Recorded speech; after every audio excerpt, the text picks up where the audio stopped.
Hi everyone, here we've got our DOOGEE X100 and let me show you how to make a screenshot on this device.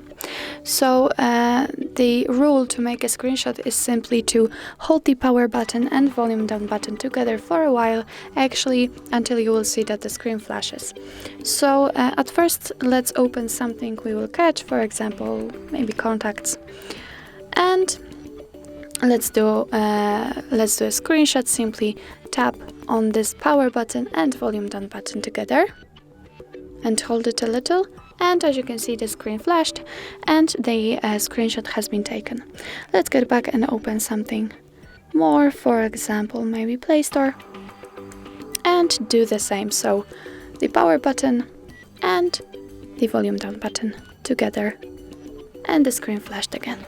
Let's get back. If you want to find your screenshot, simply go to the gallery. Let's get back, and here as you can see we've got the screenshot album. So let's click on this, and here we've got our screenshots. So that's all. This is how to make a screenshot in your DOOGEE X100. Thank you so much for watching. I hope that this video was helpful, and if it was, please hit the subscribe button and leave the thumbs up.